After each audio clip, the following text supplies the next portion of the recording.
Bienvenue à toutes et à tous. Nous sommes très heureux de vous avoir aujourd'hui. Nous attendons que les autres se rejoignent à nous et entre-temps, nous aimerions savoir qui vous êtes, d'où vous nous rejoignez, le nom de votre organisation, votre collectivité, pourquoi vous rejoignez la réunion aujourd'hui. Et aussi, nous avons l'interprétation qui est disponible, français, espagnol et portugais. Donc, choisissez votre langue de convenance pour suivre la réunion à travers la, l'icône d'interprétation. C'est intéressant de voir qu'il y a beaucoup de personnes ce matin. C'est bien. Nous voyons beaucoup de personnes connectées.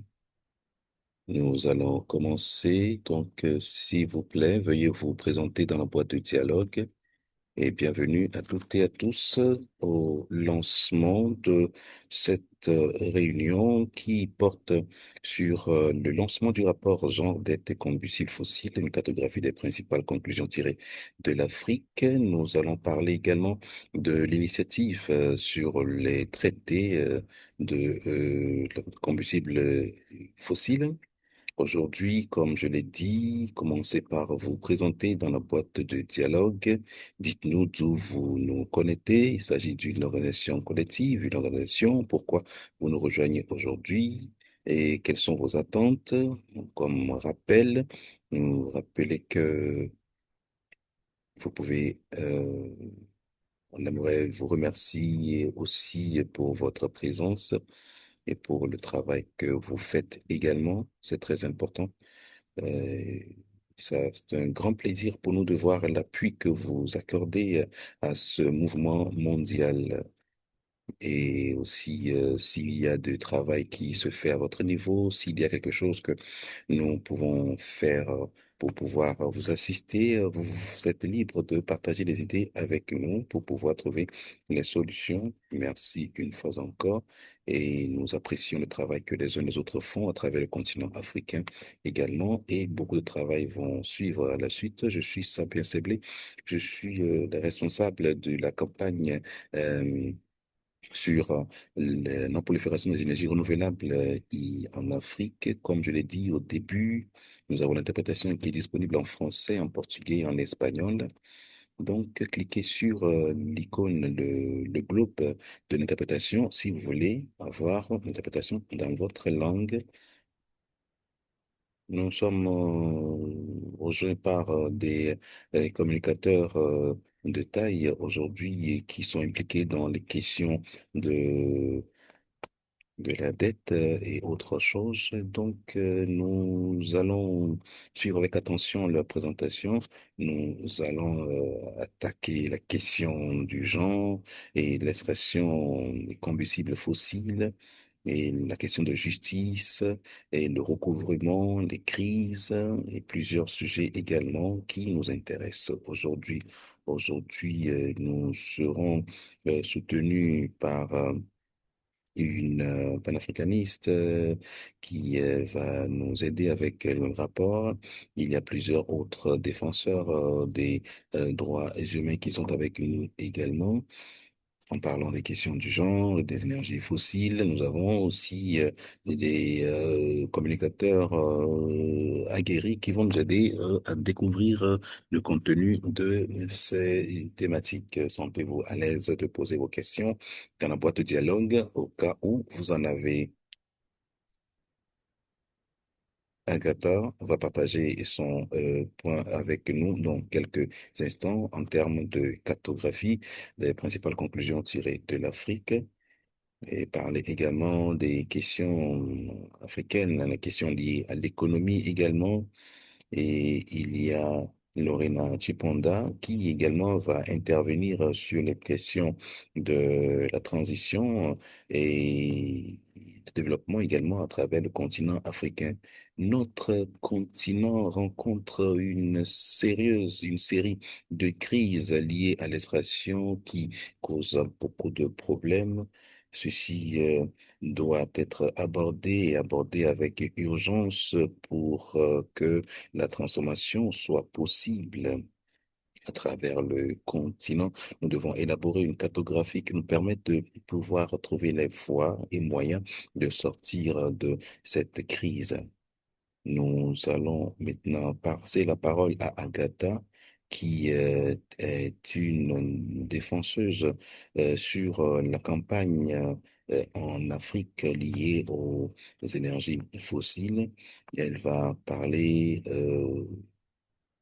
elle est spécialiste en communication et elle va nous parler aussi des questions de genre à travers le continent africain, l'étape que nous avons parcourue jusqu'à présent et la voie à suivre. Donc, sans hésiter, nous allons également découvrir les principaux résultats issus de l'activité qu'ils ont fait sur les questions liées à l'économie, sur la justice liée aux gens. Vous avez la parole à présent. Merci beaucoup, Seblé. Bonjour à toutes et tous. Bonjour, bonsoir. J'apprécie votre présence ici. Je suis heureux d'être ici. J'aimerais également saisir l'opportunité pour remercier mon collègue pour leur travail. Merci à tout le temps que vous avez accordé à ce projet-là.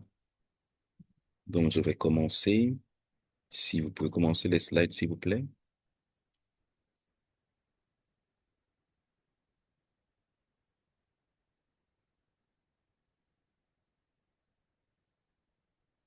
Passez au prochain slide, s'il vous plaît.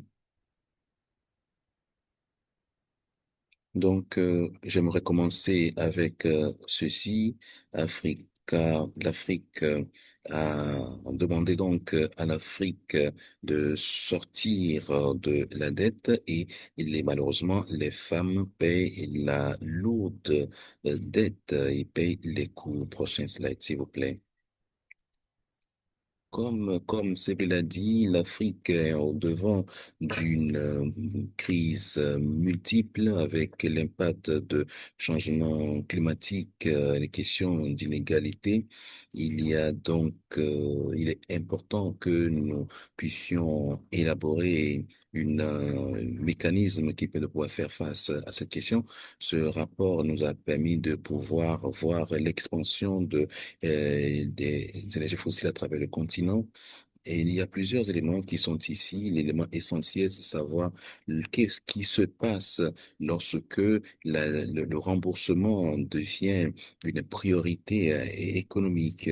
Pourquoi est-ce que les énergies fossiles sont à travers le continent et comment on peut ajuster les coûts et en fait, comment est-ce que la dette et l'extraction peut être liée également à aux questions de genre. Il y a des éléments clés que nous ont fait ressortir ici. Première conclusion, c'est de savoir que la dette la dette est une contrainte structurelle.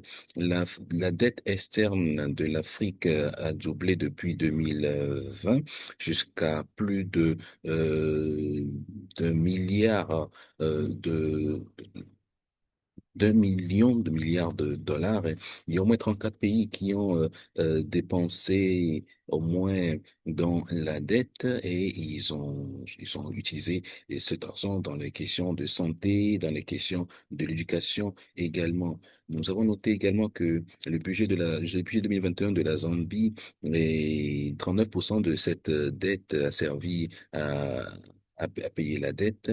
Et ça a été beaucoup plus utilisé dans le secteur de l'éducation, de la santé, de l'eau et de l'assainissement.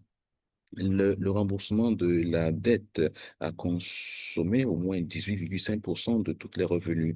Les intérêts liés au remboursement ont excédé 10% et le revenu de revenus dans 27 pays. Il y a 100% de pays en voie de développement qui doivent à des créanciers. Donc, nous comprenons ici que l'Afrique est foncièrement endettée vis-à-vis de plusieurs pays.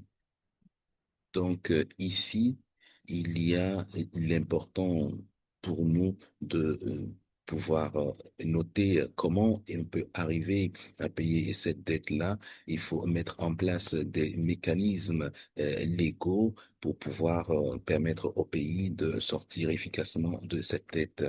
Donc, cela montre comment la dette peut facilement augmenter parce que il y a une certain nombre de réflexions pour voir comment on peut toucher les autorités et ici en Afrique pour permettre à éponger ces dettes-là. La contrainte est une réalité. En Afrique, il y a plusieurs pays en Afrique aujourd'hui qui payent plus que le montant qu'ils ont obtenu. Et cela veut dire que il y a un sérieux impact sur le revenu des pays parce que les pays utilisent une bonne partie de leurs revenus pour pouvoir payer la dette.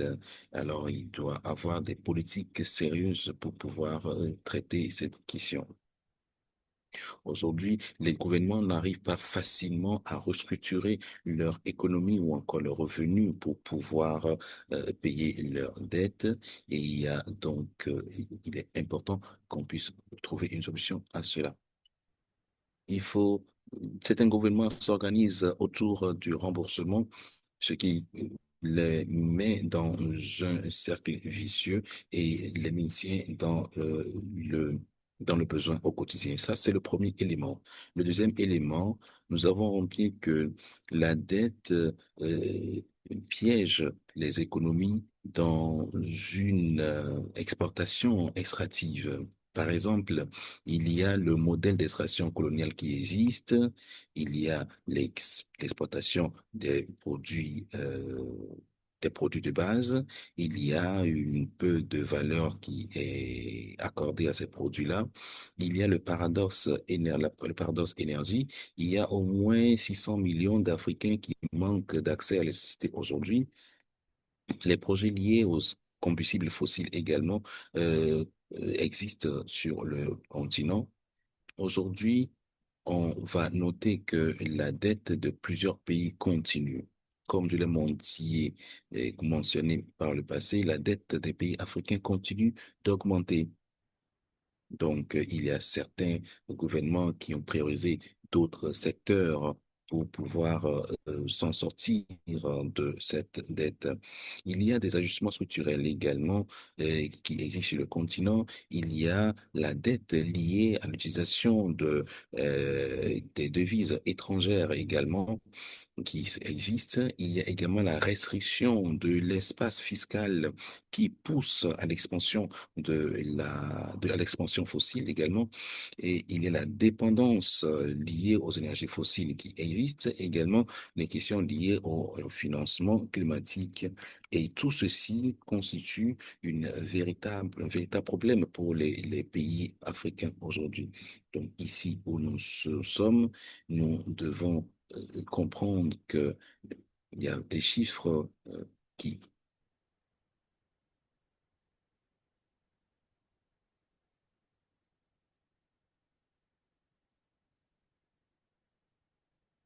comme on l'a dit, aujourd'hui, il y a au moins 600 millions d'Africains qui manquent d'électricité et la plupart des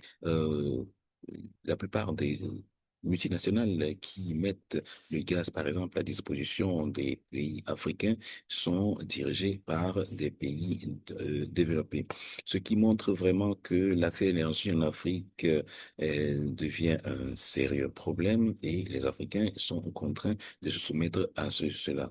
Nous avons vu que à travers le continent, par exemple, il y a un extractivisme notoire est noté sur le continent et ces matières premières sont exportées vers les pays développés avec et c'est avec des coûts très réduits. Nous comprenons ici que dans la réalité, ces pays d'ailleurs doivent se soumettre également à l'utilisation des devises étrangères, ce qui aggrave également la dette au niveau du continent africain.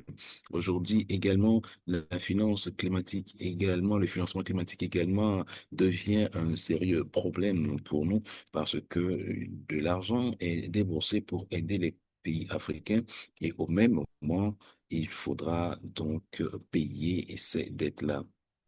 Donc, on a remarqué que des pays dépensent beaucoup plus de l'argent dans ce domaine-là pour pouvoir aider leur communauté à sortir de la crise, ou bien des polycrises que nous notons aujourd'hui. La demande est continuelle, donc on doit continuer avec le troisième élément de le rapport.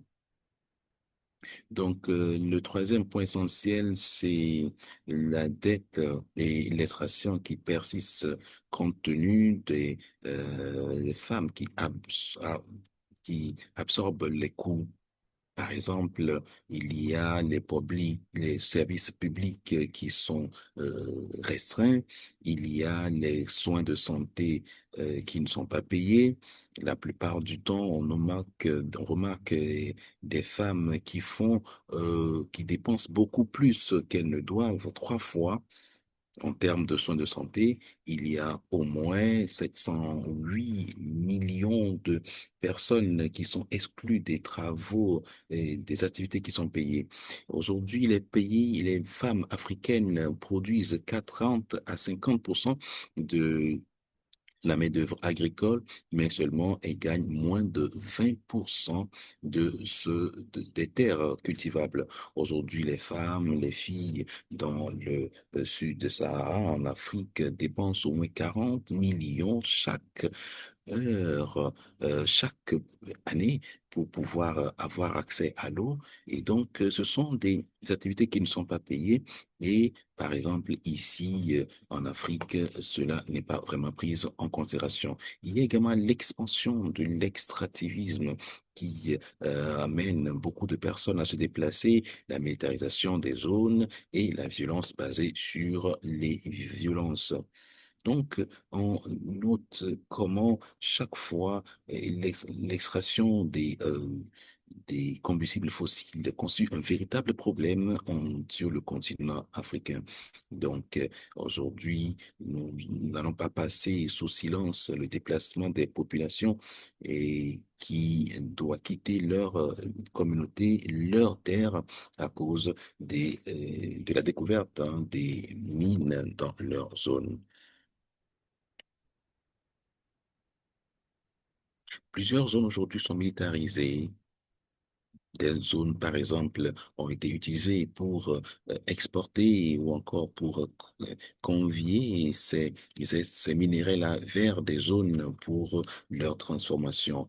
Et voilà un peu ce que nous peut dire sur cette réalité liée à la dette et à l'extraction qui persiste parce que les femmes absorbent la grande majorité des coûts.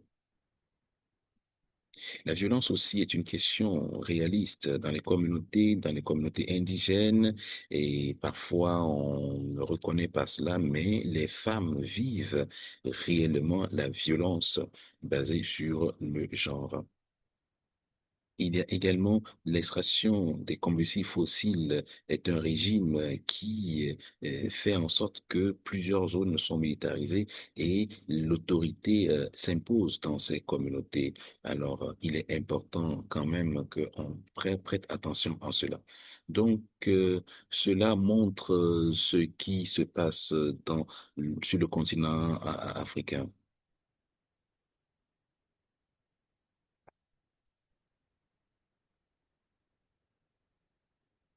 Aujourd'hui, l'extraction est défendue parce que les communautés doivent laisser la place aux multinationales d'exploiter leurs terres.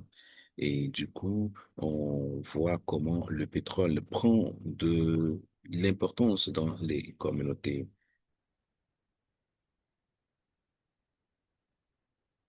Alors aujourd'hui, la question du genre s'impose sur le continent africain,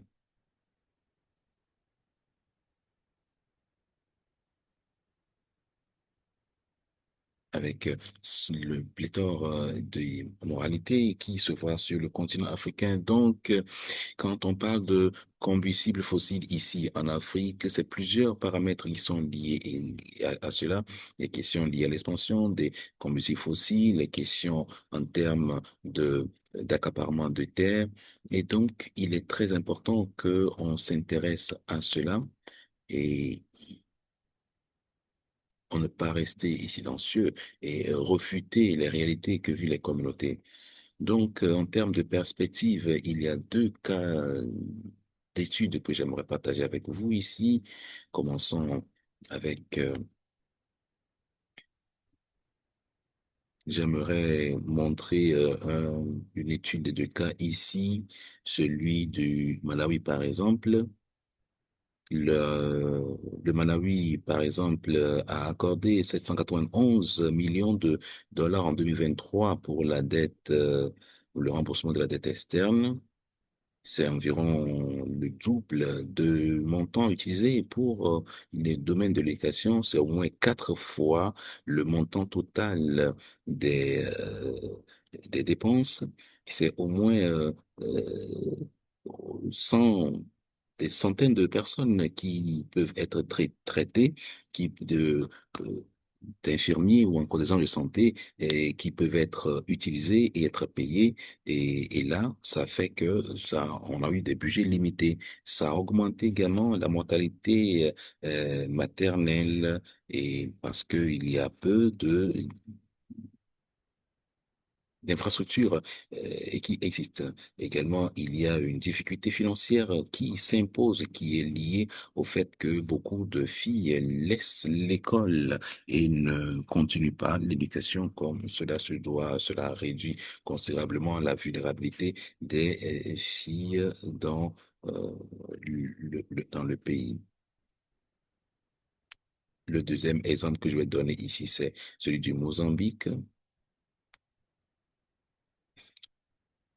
Le Mozambique montre également, est une illustration, ça montre comment la dette et l'expansion de l'énergie, de la combustibles fossiles constituent un véritable problème. Par exemple, en 2019, le Mozambique a bénéficié euh, d'une annulation de dette. Il y a au moins euh, 118,2 millions de dollars qui a été utilisé en termes de prêts après le cyclone Idaï. Il y a un sérieux déploiement de l'État et de la sécurité privée. Il y a également des questions liées à la violence basée sur le genre. Il y a également le travail masculin qui est récurrent et c'est selon le rapport qui est sorti de notre étude. Il y a également des, des glissements de terrain et où les femmes, malheureusement, ont été exclues de la compensation. Aujourd'hui, on note plusieurs réalités qui sont intervenues au Mozambique et ceci est récurrent dans plusieurs communautés.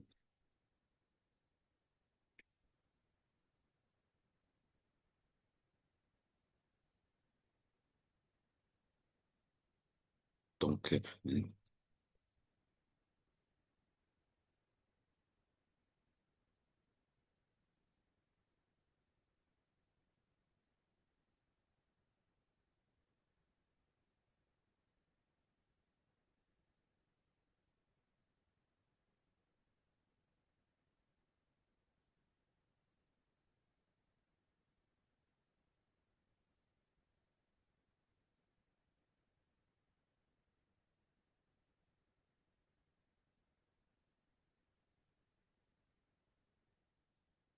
Donc, pour les questions liées à l'acquisition de terres au niveau des communautés, il est important de prioriser le traitement des questions liées au, à l'accès à la terre des communautés.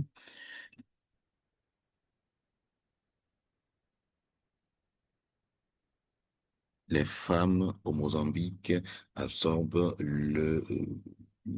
les revenus. Donc, si on prend en considération ce qui se passe au Mozambique, comme, euh, comme on l'a mentionné également au niveau du Malawi, on remarque qu'il est important que nous nous intéressons sérieusement à la question des femmes du genre dans, dans ces deux pays-là.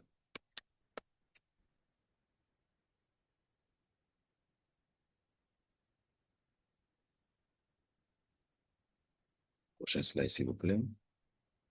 Donc, quand on voit toutes ces dynamiques-là, on voit un peu que la dette, les énergies fossiles et l'égalité du genre, c'est une politique économique de recouvrement. Et donc, il y a une architecture liée à la dette, par exemple, prioriser et le remboursement de la dette extérieure ou encore euh, restreindre les dépenses publiques ou encore et, et noter l'utilisation de la des devises étrangères dans les différents pays. Et également, il y a l'expansion des énergies fossiles, le pétrole, le gaz, leur exportation doit être structurée. Les revenus doivent être bien positionnés pour stabiliser les finances publiques et les infrastructures doivent être protégées et être sécurisées. Et aussi, les questions liées à l'inégalité genre en rapport avec les soins de santé qui ne sont pas payés et cela affecte également les communautés. Les femmes parfois sont exclues de l'accès à la terre et des compensations et également il y a une augmentation exagérée de la violence dans les zones d'extraction. Je l'ai mentionné plus loin, plus tôt dans ma déclaration. Donc, il y a les questions de santé qui sont importantes parce que la plupart du temps, dans ces zones, les soins de santé ne sont pas couverts comme cela se doit. Et donc, nous voyons ici, les femmes font le travail, mais ne sont pas payées pour ce qu'elles font. La question d'insécurité, les questions de sécurité, les questions de violence, tout ceci est répandu. Donc, l'extraction des combustibles fossiles engendre une série de problèmes que nous mentionnons ici. Il y a une question de militarisation des zones, une question d'accaparement des terres. Donc, quand nous parlons des femmes, il y a une question de droits humains qui est important, hein. Il faut s'intéresser à cela. Les femmes rencontrent une véritable oppression dans ces zones-là. Donc, lorsque nous considérons tout ceci ensemble, nous pensons qu'il est important de mettre en place une structure, une architecture pour permettre de pouvoir protéger ces femmes-là et de comment protéger les femmes.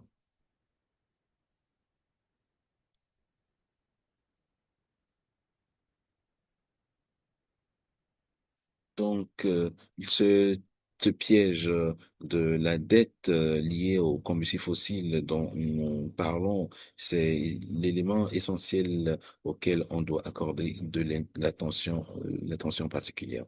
Prochain slide, s'il vous plaît.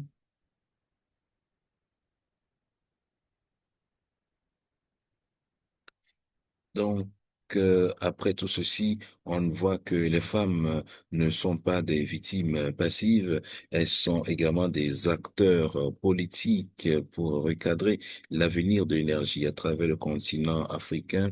On voit des femmes qui sont organisées pour faire face à la situation. Dans le Delta, par exemple, il y a les femmes de Ogoni qui sont bien occupées et qui sont bien organisées. Et ces femmes se sont mobilisées, des femmes, ils ont mis en place des systèmes pour pouvoir s'organiser et de pouvoir faire connaître leur voix. La même chose se passe au Mozambique également, à Cabo Delgado, où des femmes se sont organisées dans le Say No to Gaz. C'est une campagne que les femmes ont mis en place là-bas. Ici, ils veulent lutter contre plusieurs campagnes ou bien plusieurs projets d'extraction d'énergie, de combustibles fossiles au niveau du Mozambique. Donc, les femmes ont mis en place ces mécanismes-là et ils sont servis de leurs connaissances, ont touché qui de droit pour pouvoir mettre en place des politiques et bien s'organiser pour pouvoir lutter contre et la prolifération de l'extraction minière et de combustibles fossiles dans leur communauté. Ici, par exemple, on peut noter au Kenya, il y a la communauté de Lamu qui a mis en place, qui rencontre des défis pour pouvoir mettre fin à l'expansion du charbon dans leur communauté. Il y a également une mobilisation de masse contre l'expansion minière du charbon. C'est le cas, par exemple, de l'Afrique du Sud. Prochain slide.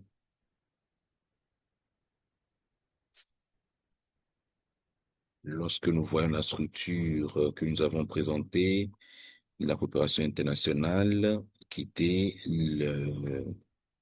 la situation de piège vers la souveraineté.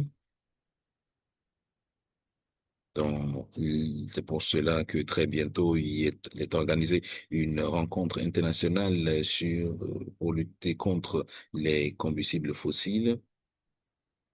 Aujourd'hui, nous voulons faire en sorte que les énergies fossiles soient discutées dans les discussions internationales et lors des sommets de haut niveau.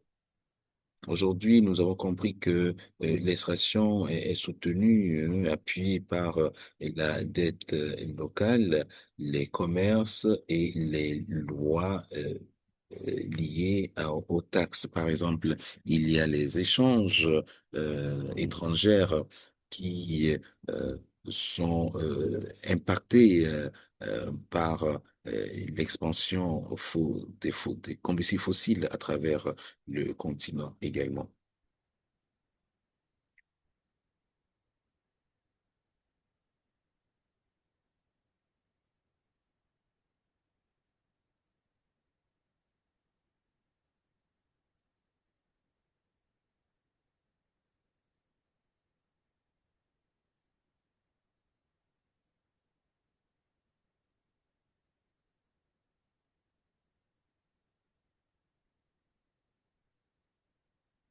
Nous avons donc compris que tout ceci s'est mis en place, le commerce, les taxes et tout cela constitue un cercle vicieux dans lequel se retrouvent la plupart des pays africains. Il est très important que nous attaquons cette injustice et aujourd'hui, il est important de pouvoir mobiliser les communautés à la base pour que le mécanisme et le mécanisme qui existe soit en quelque sorte démantelé pour permettre à ce que les pays sortent de leurs dettes. Nous voulons également faire comprendre que il y a quatre piliers essentiels auxquels il faut s'intéresser. La restructuration de la dette doit restaurer la souveraineté fiscale dans les pays. La coopération liée aux taxes doit permettre à ce que on réduise les taxes dans les pays.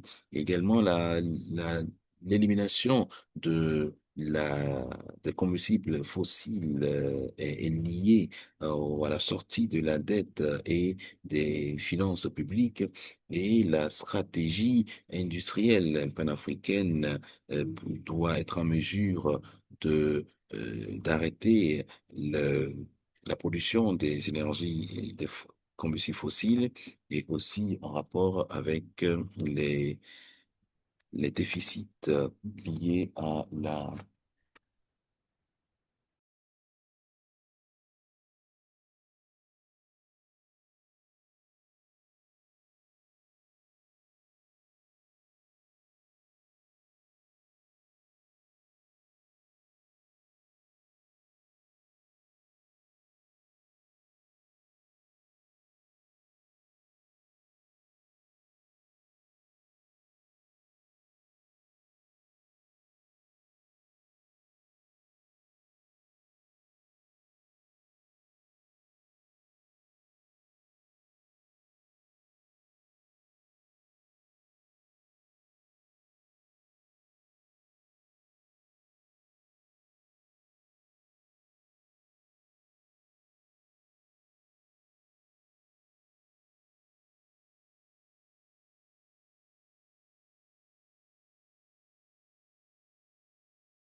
Donc, agir collectivement pour pouvoir aider les communautés. Donc, la transition doit changer vraiment les règles économiques, non seulement les ressources euh, qui existent ou encore les énergies, les sources liées à l'énergie. Voilà un peu des idées essentielles qu'on peut garder. Donc, nous commençons déjà par articuler cela. Nous devons mettre en place une approche qui permet de pouvoir identifier des points essentiels, la transition juste, la justice liée aux dettes et une bonne distribution des biens pour tous. Voilà. Donc, pour pouvoir continuer, la conférence de Martha va continuer par mettre en place des mécanismes de négociation liés aux combustibles fossiles. Nous voulons vraiment mettre en place également des mécanismes. La transition ne sera pas seulement être une question banale, mais on doit mobiliser des capitaux essentiels et penser également aux questions de genre pour que la transition soit une réalité. On veut quand même passer à la coopération internationale quand nous parlons de questions liées à la transition. Donc, pour conclure, passer de ce piège-là vers la souveraineté, c'est ce que nous voulons élaborer comme mécanisme qui qui est victime, qui oppresse, et il est important d'évaluer également les risques qui sont liés à cela. Donc, voilà un peu ce que nous pouvons dire. Merci beaucoup.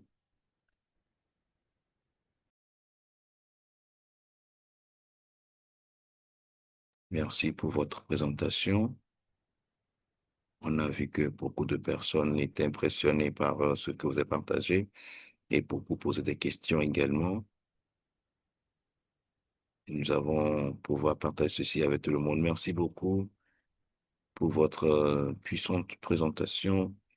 Parler un peu de la façon dont l'injustice liée au genre est connectée est liée à l'extraction des combustibles fossiles. Merci beaucoup d'avoir montré ces trois éléments essentiels qui permettront de pouvoir identifier comment mettre en place ce dynamisme panafricain pour élaborer une feuille de route qui permettra de pouvoir éviter le mal devant et de pouvoir mettre en place un système qui protège les communautés. Merci de nous avoir montré également comment on peut cartographier toutes les réalités sur le continent et à travers le globe, et afin que nous puissions savoir quelle voie adopter. Nous avons également euh, une feuille de route que nous aurons à partager avec vous pour voir comment on peut rester dans la ligne du respect de 1,5 degré de réchauffement, comme l'accord de Paris l'a mentionné. Tout le processus, toutes les idées qui sont essentielles, nous allons pouvoir partager ces expériences-là et faire en sorte que les décideurs également soient impliqués, et pour que nous puissions ensemble arriver à travailler sur la justice climatique. Donc, c'est l'expérience que nous avons eue. Nous voulons disposer de tous ces mécanismes-là et de tous ces mécanismes, et je pense que il faut quand même que ce soit des mécanismes qui permettent de soutenir notre initiative, porter cela au niveau des gouvernements, et cela nous permettra de savoir sur quoi il faut négocier et ce que les différents mouvements qui luttent contre les combustibles fossiles font à travers le continent, et cela permettra de pouvoir établir un modèle de financement qui respecte la justice environnementale, et aussi s'assurer à ce que la coopération internationale soit de mise. Cela nous permettra de savoir qui toucher également.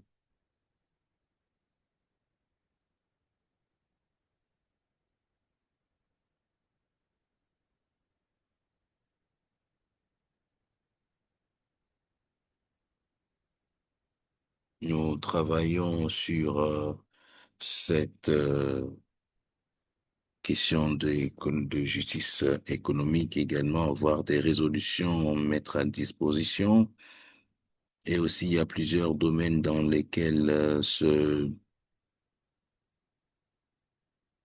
document sera, plusieurs domaines qui ce document va toucher. Et également, nous, nous voulons également mettre à contribution les gouvernements sur la transition juste. Par exemple, tout récemment, nous avons pris un engagement qui nous permet de pouvoir mettre à contribution toutes les personnes qui vont participer à notre sommet, et ce sont des éléments qui sont liés à la démocratisation, à la transition juste, aux questions de genre. Et tout ceci, nous aimerons assurer également que les services publics et les biens publics soient bien utilisés. Tout ceci en lien avec les traités que nous appuyons. Et voilà donc des éléments essentiels que nous avons. Il y a même des féministes qui sont impliqués dans la lutte contre les combustibles fossiles, et pour pouvoir soutenir notre initiative. Nous savons bien sûr que il y a des secteurs bien sûr à prioriser afin que nous puissions disposer de propositions à soumettre aux décideurs. Donc, nous sommes en train de mener une recherche et disposer d'une cartographie qui permet de pouvoir bien structurer les problèmes, de structurer les solutions et également d'identifier les méthodes de coopération adéquates pour pouvoir trouver des solutions viables et durables. Et l'idée essentielle ici, c'est la coopération internationale, la justice sociale et le financement. Ce sont des éléments essentiels à ne pas ignorer dans cette lutte contre les combustibles fossiles. Nous avons vraiment besoin de votre appui et comment est-ce qu'on peut décoloniser l'économie. Voilà, nous voulons arriver à continuer à apprendre des féministes africains et comment est-ce que nous pouvons travailler sur la coopération internationale également, les recommandations apportées sur la table pour une meilleure discussion. On va commencer avec nos visionnaires ici, Madame Mélanie Chiponda. Il y a une vingtaine d'expériences, elle travaille sur le continent africain, elle travaille sur la justice foncière également. Elle a également eu à travailler sur plusieurs politiques sur le changement climatique, l'énergie, la justice économique, le droit foncier. Elle s'est focalisée sur les énergies renouvelables avec plusieurs reconnaissances et des certificats euh, universitaire. Donc, son leadership et son engagement est impressionnant et parce qu'elle a travaillé avec des organisations, elle a priorisé la protection des femmes. Donc, avec son expérience et le renforcement des mouvements, là où elle a travaillé, nous pensons qu'elle est une personne bien placée pour pouvoir répondre aux questions que nous allons poser tout à l'heure. Donc, merci beaucoup. Vous avez la parole, Mela. Merci, Seblé. Merci beaucoup à Ben Yamira pour votre rapport encourageant. Le rapport parle aux réalités de ce qui se passe sur le terrain. Et pour revenir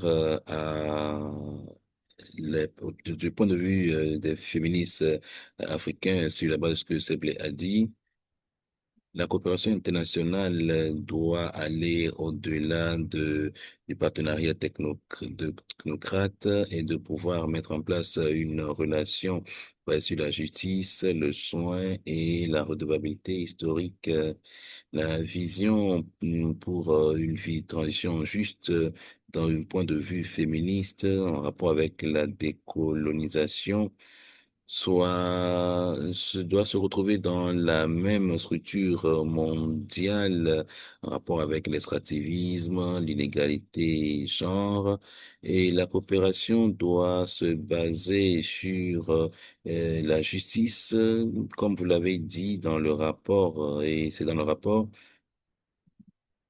sur le besoin de reconnaître le système de connaissances de féministes, la connaissance indigène et les pratiques des communautés pour soutenir les politiques liées au climat. La structure de gouvernance climatique met de côté la connaissance des communautés, particulièrement celle des femmes, là où les femmes d'ailleurs sont très actives. Et aujourd'hui, par exemple, les femmes travaillent sur la protection des semences, par exemple, des initiatives communautaires. Donc, il est bien de prioriser il faut prioriser la connaissance indigène au lieu d'imposer des solutions venues tout conçues de l'extérieur.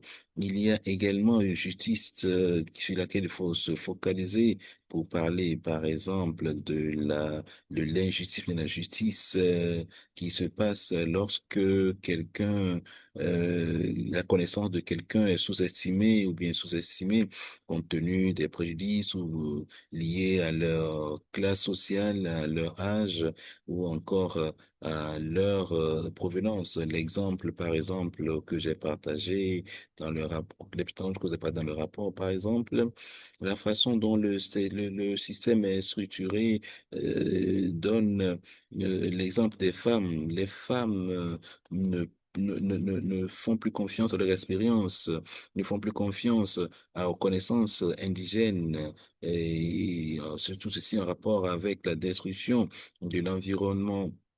Donc, on voit que les femmes sont mises de côté. Donc, ce n'est pas une question personnelle parce que cela cela fait en sorte que les femmes sont dépourvues de leur valeur. Donc, c'est cette valeur systémique que j'aimerais faire ressortir ici. Cela doit attirer notre attention sur l'injustice où les gens euh, ne- mettre de côté les choses essentielles parce que ces gens dominent les concepts et ne mettent jamais en place des systèmes pour mettre à ce qu'on puisse mettre à contribution la connaissance des communautés. Et les gens oublient, par exemple, qu'il y a des violences liées à l'extraction des combustibles fossiles. Les gens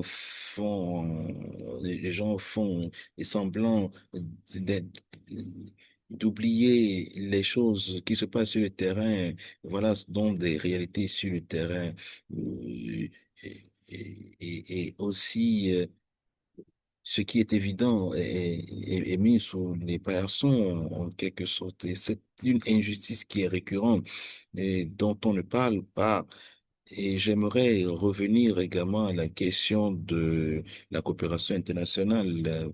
Je pense qu'une coopération internationale exige une réforme qui continue de piéger les pays africains dans la dette, alors que le continent africain fournit assez de matières premières à l'économie internationale. Et il faut vraiment que cette réforme soit disponible, accessible aux communautés à la base et également permettre à ce qu'on puisse soutenir les communautés. Donc, la coopération internationale c'est une question de justice. Et, et le système financier international doit s'intéresser aux besoins des femmes africaines en général. Et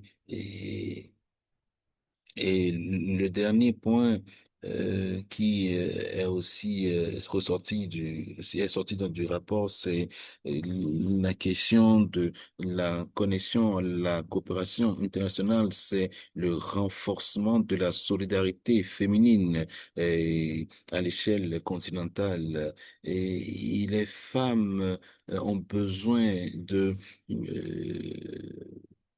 comprendre la problématique liée à la coopération internationale. Il est très important que les femmes soient associées. Il faut protéger les défenseurs des droits de l'homme, les défenseurs des connaissances locales, indigènes. Donc, il est important également de soutenir ces femmes-là.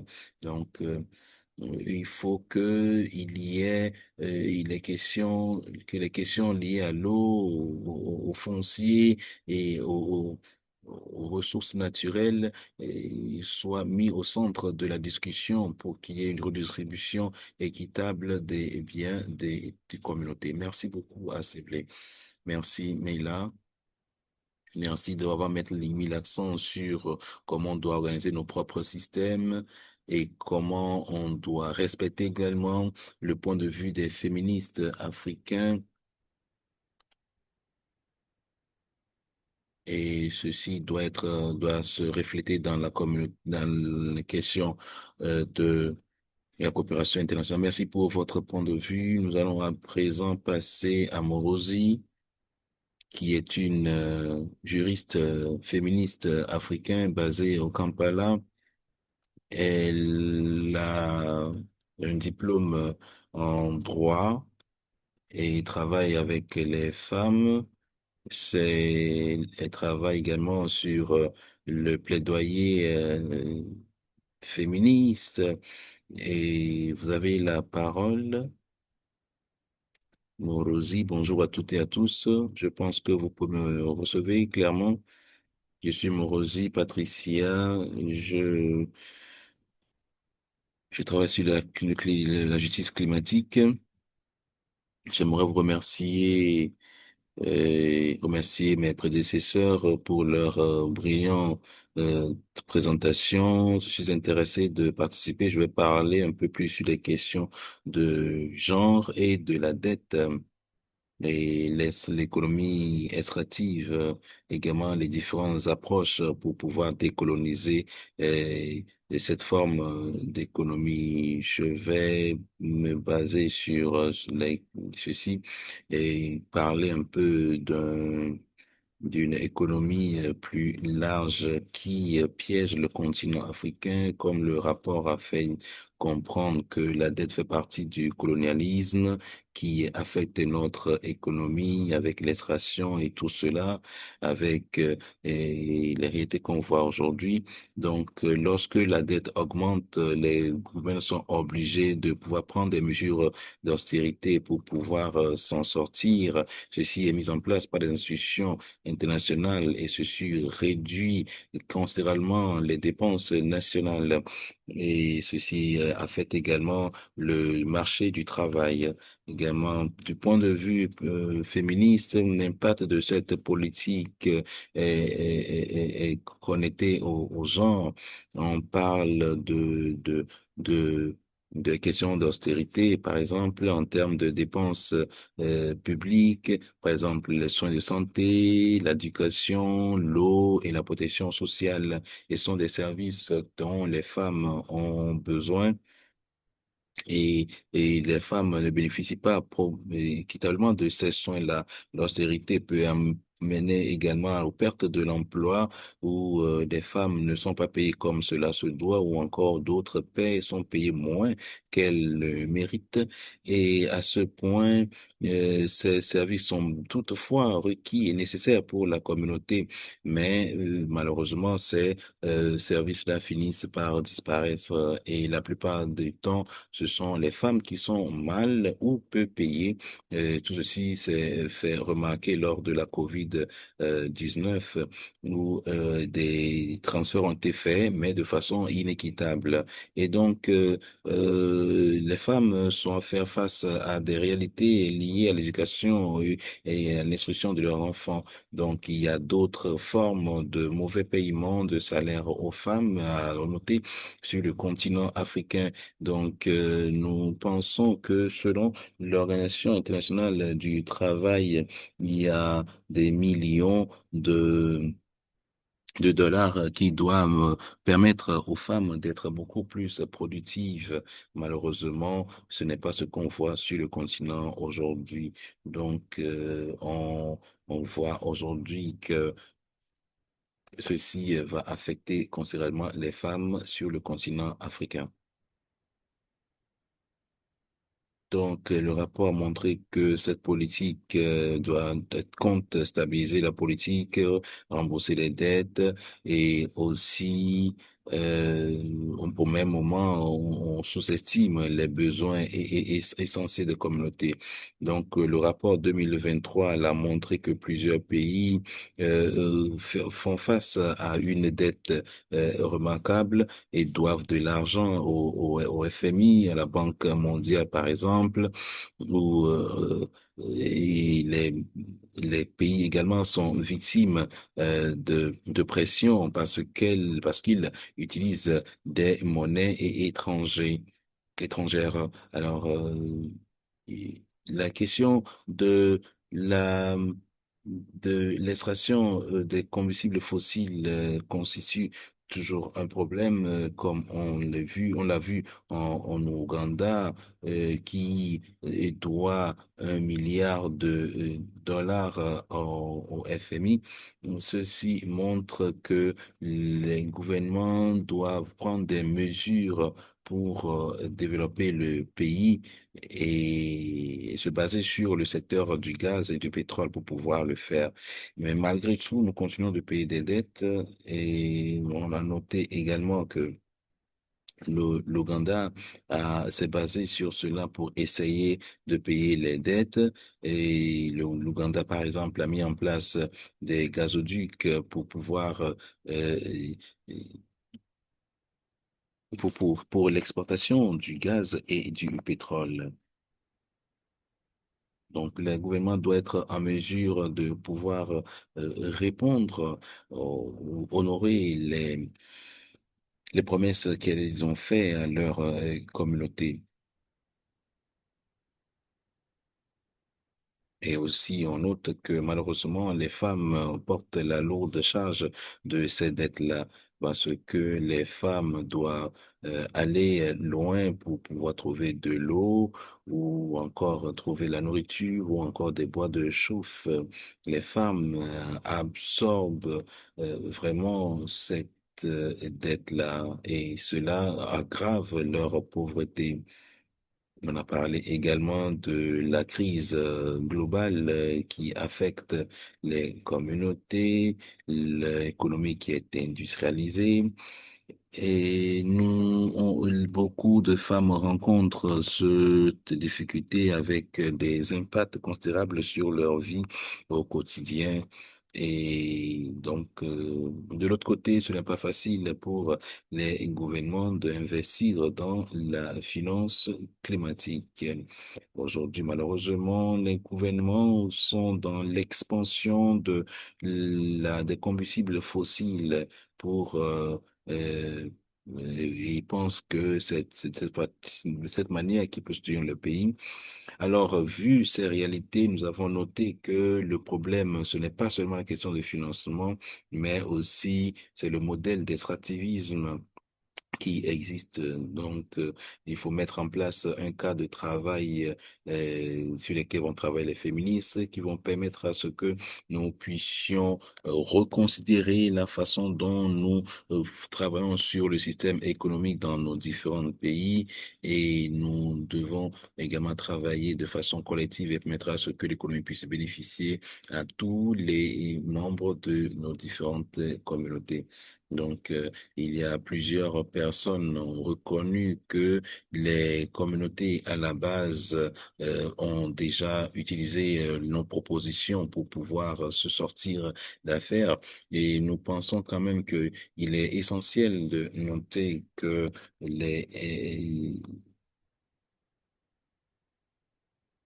les femmes utilisent déjà ces propositions pour intégrer les stratégies pour se sortir de la dette.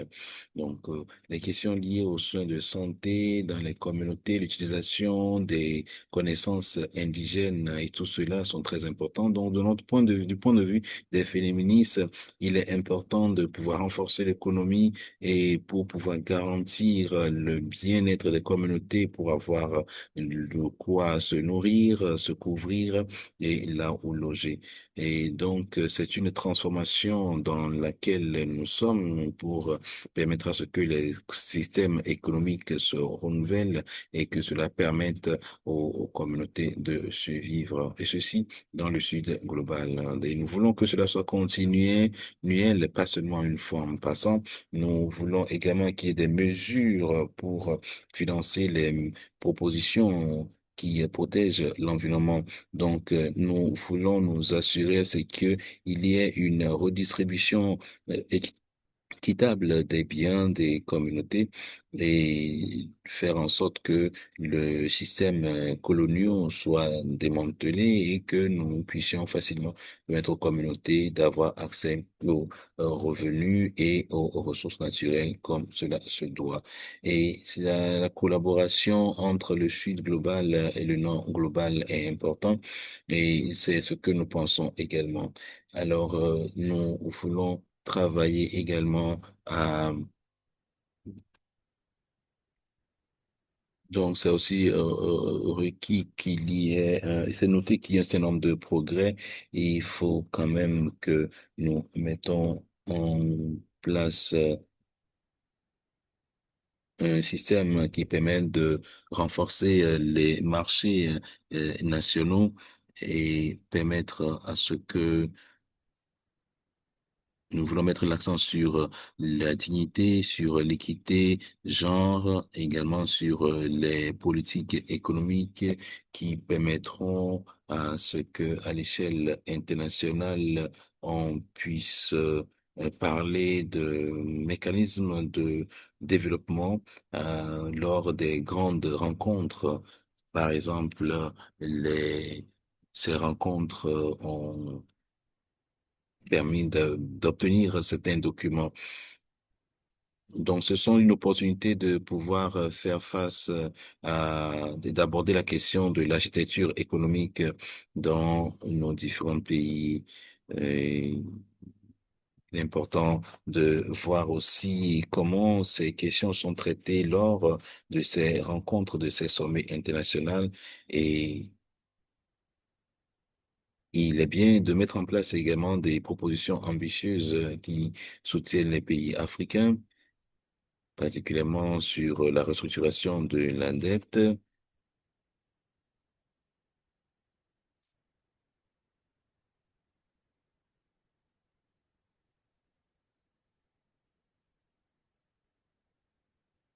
Par exemple, la mobilisation la mobilisation des financements privés, par exemple, des énergies qui permettent de pouvoir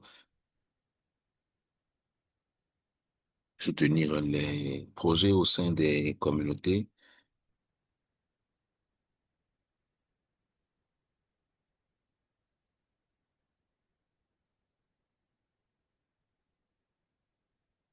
Donc, pour nous, nous luttons pour la justice et la décolonisation de l'économie verte. Nous sommes intéressés par cela. Nous allons mettre en place des systèmes de soutenir les systèmes de financement et pour pouvoir lutter contre l'extractivisme. Donc, lors du forum de développement, il est bien important de mettre en place des priorités. Par exemple, il doit y avoir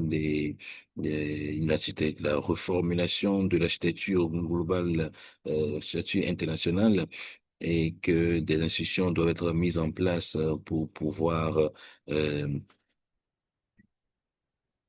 et aussi les institutions qui travaillent sur cette restructuration ne doivent pas être monopolisées par un petit groupe de personnes. Il faut que les questions d'énergie, de transition énergétique pour l'Afrique deviennent également une réalité. Nous voulons également que le système économique ne doit pas profiter à un petit groupe de personnes, mais à toute la communauté. Il faut également que le bien-être de notre environnement, des communautés, également de tous les pays, doit être pris en considération. Merci beaucoup. Vous avez la parole, Morosi. Merci beaucoup. Vous avez fait de votre mieux pour pouvoir faire ressortir les idées essentielles issues de ce rapport qui nous ont permis de pouvoir avoir les idées essentielles ainsi que les points essentiels à noter. Une solution économique. Merci beaucoup. Je sais que nous risquons d'aller au-delà du temps. Ou s'il y a des questions qui sont sorties. Donc, si on n'a pas la possibilité de pouvoir répondre à ces questions, si vous pouvez juste répondre dans la boîte de dialogue à ces questions qui sont posées. Est-ce qu'il y a des avancements sur la mise en œuvre des politiques, par exemple? Il y a une question sur comment est-ce que euh, nous tenons en compte des recommandations liées à l'avenir de la transition juste. Donc, il y a certaines questions qui sont dans la boîte de dialogue. Vous pouvez répondre à ces questions dans le chat. À présent, nous allons passer la parole à une autre féministe panafricaine qui travaille sur euh, qui travaille à Fodate, et travaille où des personnes sont intéressées par le trafic, le profit, où des gens sont redevables et pour faire avancer la justice économique Donc, les défenseurs des défend des luttes contre l'inégalité sociale et économique. Vous avez la parole. Merci pour cette opportunité et puis ce travail que vous avez fait. Je pense que nous manquons de temps. Je vais être brève.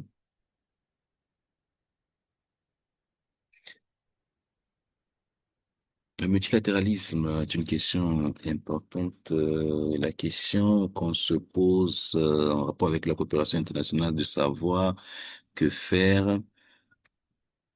Ce que nous voyons ici, c'est le lien entre le monde, l'ancien monde et le monde nouveau. Qu'est-ce que nous faisons? Donc, d'un côté, il y a les questions liées au colonial et de l'autre côté, il y a la nouvelle architecture globale liée à l'économie. Il y a aussi un continent qui veut faire le changement, qui veut se libérer de ce colonialisme-là. Et donc, les idées pullulent, comme l'a dit mes professeurs tout à l'heure. Donc, actuellement, il y a quelques réflexions que nous avons menées sur comment est-ce qu'on peut arriver à construire un monde nouveau qui doit être canalisé par non seulement le récit des Africains, mais aussi ce que l'Afrique vit. Donc, nous voulons arriver à élaborer route, un travail, une feuille de route qui permet de pouvoir fonctionner. Nous notons que l'Afrique n'est pas un continent pauvre et nous disposons de la majorité des ressources naturelles du continent, mais nous sommes toujours le continent le plus pauvre du monde. Alors, il y a euh, donc c'est un système qui est mis en place pour pouvoir appauvrir le continent africain et les femmes doivent se saisir de euh, de ce manquement pour pouvoir lutter contre ce système-là. Et aujourd'hui, il y a des pays comme la Zambie, comme le Zimbabwe, qui sont vraiment endettés, mais qui doivent également essayer de restructurer le système économique. Nous savons également que cette architecture économique continue et suit le modèle et colonial qui existe. Et aujourd'hui, il est important que l'Afrique aujourd'hui, nous passons la moitié de nos budgets nationaux à pouvoir faire face à d'autres choses au lieu que cela permette à résoudre les problèmes de première nécessité. Donc aujourd'hui également, il y a une forme de discrimination qui existe aujourd'hui parce que les pays européens euh, donc, est enraciné dans l'architecture économique mondiale.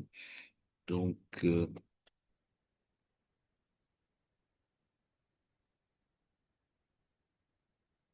nous avons demandé pourquoi est-ce que les agents de développement, les banques de développement ou encore la Banque africaine de développement mettent beaucoup d'argent dans les combustibles fossiles et ceci aggrave nos crises. Donc, il faut que ce soit clair pour nous que lorsque nous élaborons cette cartographie, il faut vraiment identifier le rôle que doivent jouer les agents de développement. Aujourd'hui également, euh,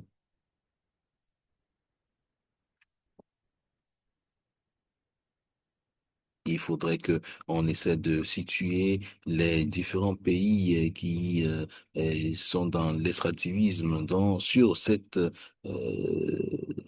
carte afin de savoir le rôle que jouent ces pays et savoir qu'est-ce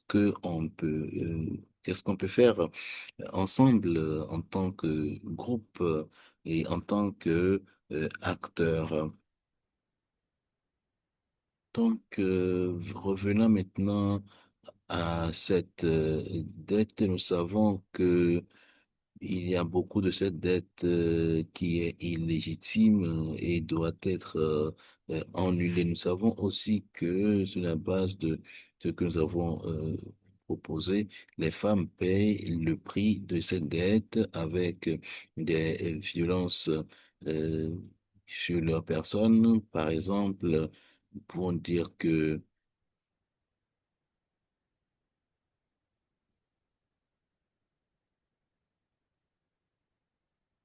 les femmes en Ouganda euh, ont besoin des services de première nécessité.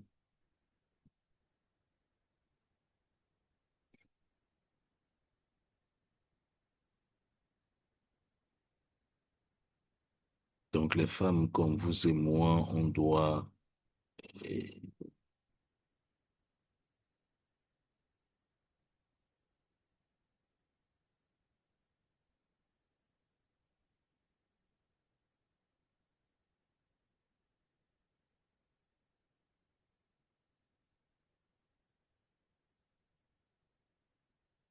donc on doit reconnaître que cette main-d'œuvre est,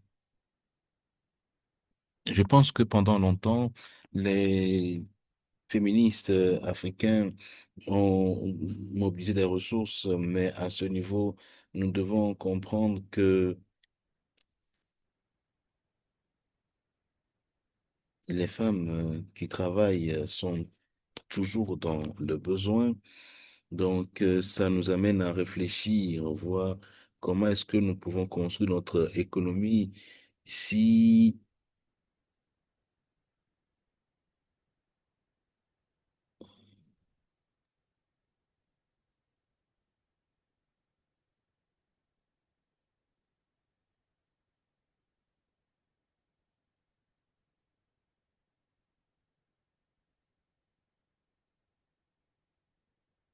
et nous savons également que dans l'Afrique et dans le sud global, les combustibles fossiles ne signifient pas le développement pour le continent africain.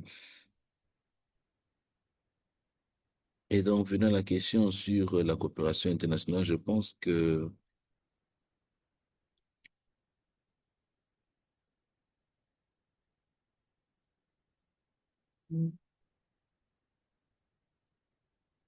nous avons vraiment des rêves, des grands rêves qui nous emmènent à élaborer des recommandations pour permettre aux décideurs de prendre des mesures adéquates pour soutenir notre activité et également se saisir des agences internationales de financement pour pouvoir aider ces femmes-là. Il est important quand même que nous notions des transformations dans nos communautés et voir faire en sorte que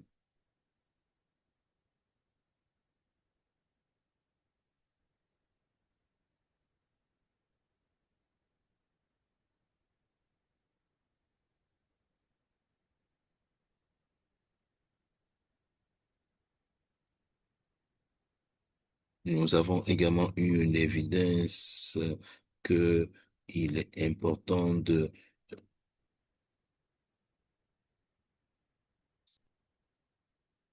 parce que nous savons que les services essentiels pour les femmes sont importantes et il faut que les femmes travaillent dur pour permettre à ce que on évite ces crises sur le continent africain.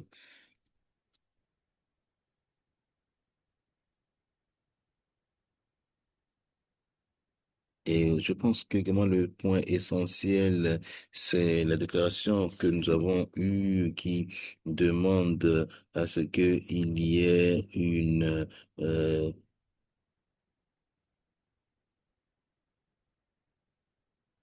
Par exemple, nous voyons ce qui se passe en Éthiopie. Par exemple, nous avons vu également comment les négociations se passent en Mozambique. Par exemple, il est important qu'il y ait des mécanismes qui soient mis en place pour aider nos communautés. Et nous pensons également que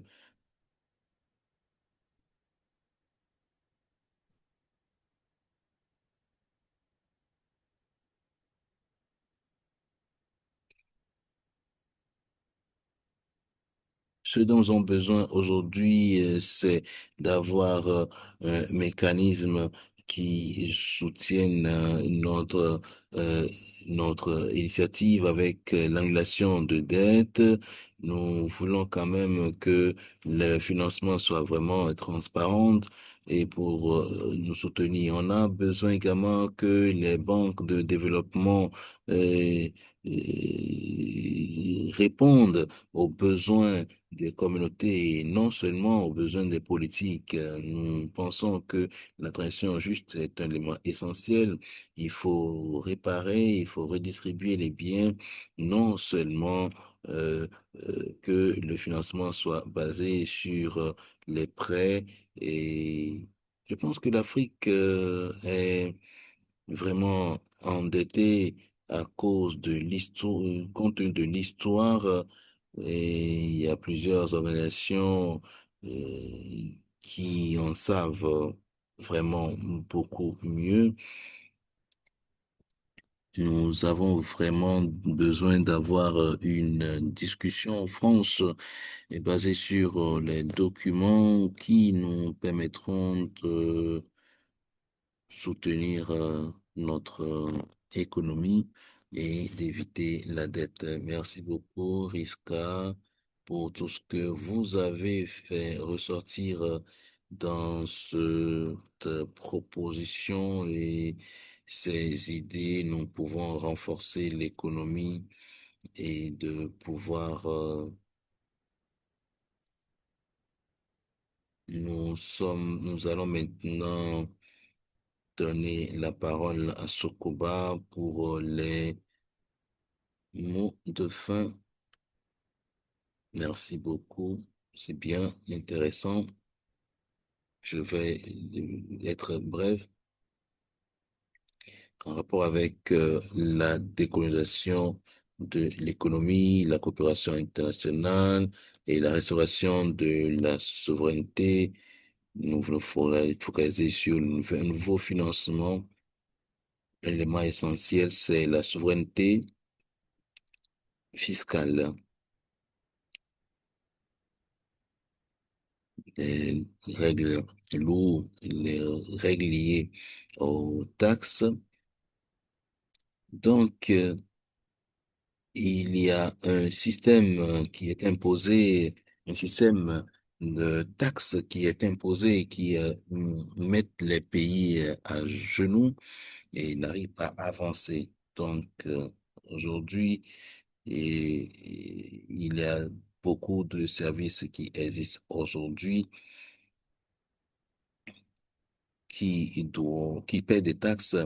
Et aujourd'hui, la routine en rapport avec la coopération internationale, c'est de nous assurer que ce secteur-là soit revu. La plupart des traités existent depuis des décennies et cela continue de réduire la capacité des pays en voie de développement. Donc, ces mécanismes qui existent ne sont pas neutres. Cela fragilise beaucoup plus en plus encore les pays et cela canalise les pays dans un système de dépendance. Donc, ces règles prennent l'avantage sur le les revenus des pays. Donc, lorsque vous produisez, lorsque vous avez des revenus, cela bénéficie à ces systèmes de d'impôts. Alors, il est important de changer ce paradigme. Tous les pays doivent négocier ou bien discuter cela pour voir si on peut réécrire un autre format pour le paiement des taxes. Cela permettra à pouvoir permettre au pays de se réveiller, de se lever et de bénéficier de plus en plus de leur production. Donc,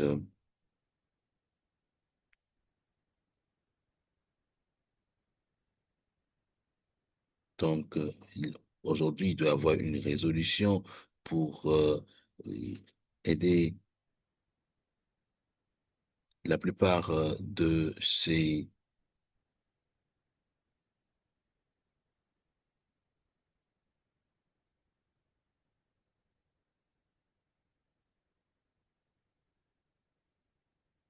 Et c'est pour cela que nous, en tant que féministes, nous voulons faire en sorte que cette injustice soit arrêtée et que on puisse vraiment réduire les taxes ou encore réécrire la façon dont le système des taxes s'impose aux différents pays africains. Et donc, la bonne nouvelle ici, c'est que l'argent existe. Nous produisons et nous faisons des bénéfices, on peut quand même mobiliser assez de ressources pour pouvoir gérer les questions de taxes. Je pense que c'est assez suffisant pour traiter les questions de transition juste. Donc, l'idée, c'est que les pays doivent choisir entre ce qui les avantage, ce qui ne les avantage pas. Donc, il est bien que nous. Donc, comme je l'ai dit plus haut, le processus du traité des combustibles fossiles est une opportunité pour explorer les opportunités internationales qui existent pour pour la transition juste. Une fois que cette question de taxes sera gérée, on permettra à ce que beaucoup de pays puissent sortir plus facilement de leurs dettes. Et donc, la coopération internationale sur les taxes. Tout d'abord, il faut démocratiser les questions de taxes. Les règles liées aux taxes doivent changer. Il faut pas que cela soit opaque, mais cela soit vraiment clair et permettre à ce que on puisse discuter de cela. Il faut quand même que s'assurer que les pays aient des activités qui permettent à ce qu'on puisse des activités effectuées dans leur pays qui permettent de régler plus facilement les taxes et aussi et troisième élément, nous devons arrêter nous devons arrêter le système colonial des taxes qui est imposé. Et donc, la question de transparence est importante. Les gouvernements ont utilisé un système pour pouvoir pister tout ce qui se fait.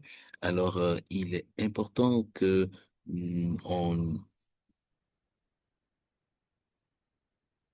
qu'il y ait une transparence au niveau des taxes et,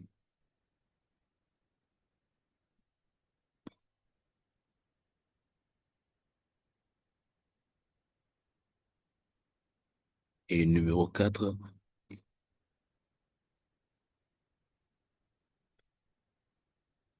Et enfin, nous devons faire en sorte que les taxes s'intéressent au genre et que cela soit neutre. Lorsque nous nous engageons dans ce système-là, et cela nous permettra à ce que le genre également soit au centre des taxes et cela permettra à ce que on puisse prendre soin des femmes et s'assurer que les femmes soient bien payées et que les femmes soient bien représentées dans les prises de décision. Merci beaucoup. Merci pour tout ce que vous avez partagé. Merci à tout ce que vous avez partagé sur la souveraineté et la transition juste. Vous avez parlé de beaucoup de choses et le travail, le rôle que les taxes jouent à l'échelle internationale, tout ce que nous pouvons faire est possible. Merci d'avoir partagé avec nous, de nous avoir dirigés avec ces différents éléments. Donc, nous allons maintenant terminer en faisant ressortir quelques questions clés dans la boîte de dialogue pour pouvoir euh, nous réagir. Vous pouvez poser la question à celui à qui la question est adressée. Merci d'avoir été des nôtres. Merci à nos panélistes également pour vos puissantes présentations, intéressantes d'ailleurs.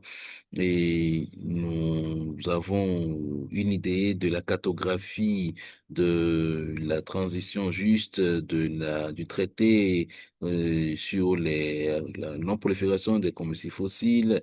Et nous pensons que avec ce que nous avons aujourd'hui, nous avons une idée globale de la chose. Merci à Dr. Mela, à Kopana, à Morosi et à Bemet Agata, à vous tous qui avez partagé vos idées intéressante avec nous. Ça a été vraiment inspirant. Nous sommes très heureux et chanceux d'avoir été des vôtres aujourd'hui. Merci beaucoup et on prie que ce projet soit une réussite et on espère que merci à Christine. Merci d'être pour le travail que vous faites. Merci à Lise d'avoir été là pour coordonner. Merci aux interprètes, à Kiki, à Pamela d'avoir permis de pouvoir comprendre cet élément de discussion. Merci beaucoup. Nous sommes disponibles.